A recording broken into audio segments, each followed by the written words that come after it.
சொல்றேன், மக்கள் பணத்துல இருந்து ஒரு பைசா கூட தொடமாட்டோம், தொடவும் விடமாட்டோம், தொட்டா விடமாட்டோம், இதுக்கு முன்னாடி தொட்டவங்களையும் விடமாட்டோம். பாசடா கேன. இப்ப புதுசா ஒரு வெப்பன் ஒண்ணு கொண்டு வந்திருக்காங்க. அது என்ன தெரியுமா?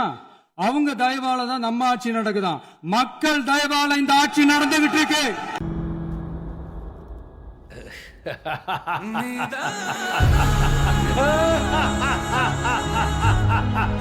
மக்களோட ஆதரவால இந்த ஆட்சி நடந்துகிட்டு இருக்கு.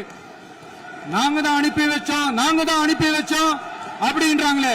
அனுப்பி வச்சவங்களுக்கு மினிஸ்ட்ரியில இடம் கொடுத்தா ஏன் கதறீங்க? ஏன் இவ்வளவு கோவம்? ஏன் இவ்வளவு கதறல்? இல்ல, என்னன்னா நான் சொல்ல வர்றது என்னன்னா, இப்போ இந்த தருணத்துல இந்த தோல்வி உங்களுக்கு எந்த அளவுக்கு பாதிச்சிருக்கு அதுதான் தேவை எனக்கு. அதுக்காக நீங்க அழுவ கூடாது. இல்ல, நீங்க அழுவுறீங்க. இல்ல சார், இல்ல கண்ணு கலங்குது. அழுவல சார். இல்ல வந்துடுச்சு.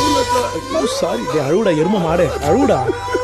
நல்லவேளை அழுவ ஆரம்பிச்சான். எப்படி கொளத்தூரி இந்த ஆட்டம் அடிச்சு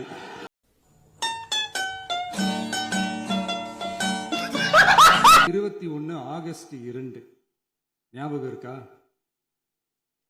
centenary celebration of Tamil Nadu legislature.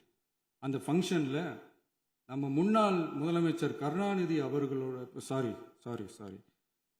கலைஞர் அவர்களுடைய கலைஞர் அவர்களுடைய புகைப்படத்தை மாண்புமிகு குடியரசுத் தலைவர் திறந்து வைக்கிற ஒரு ஃபங்க்ஷன். அந்த ஃபங்க்ஷன்ல national anthem followed by Tamil Thai Vazhthu அப்படின்னு அறிவிச்சது ஞாபகம் இருக்கா? அதாவது தேசிய கீதத்துக்கு அப்புறமா இரண்டாவது முறையா, நோட் திஸ் பாயிண்ட்,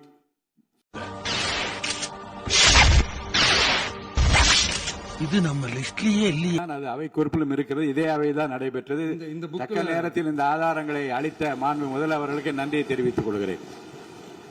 டவுட் இருந்தா இந்த புக்கை பார்த்து தெரிஞ்சுக்கலாம். அப்படி கேளு. சொல்லுடைய கருப்புட்டி தாங்கவே உம்மல கொடுக்கல உம்மா தெரியாது. இந்த விளையாட்டெல்லாம் என்னிட்ட வச்சுக்காத. தெரியாது. என்னன்னு தெரியாது. அரசு சொல்றதா நினைச்சுக்கிட்டு நம்மள இன்டைரக்டா ஈவில் அப்படின்ற அந்த வார்த்தையை யூஸ் பண்ணாங்க. எனக்கு ஒண்ணுதான் சொல்லணும்னு தோணுது. ஈவில்ஸ்னு டெவில்ஸ் பேசக்கூடாது. ஓல்டுமே ஒரு கிறுக்கு கூதிங்க, அவனுக்கு எதுவுமே தெரியாது, சரியான மலுமட்ட தாய். ஒரு ஆக்ஷன் பண்ணணும்னு எனக்கு தோணுச்சு. எல்லாரும் போயிட்டாங்க. இல்ல பர்மிஷன் பண்ணலாமா? இப்பவும் பண்ணலாம், ஒன்றும் தப்பு இல்லை.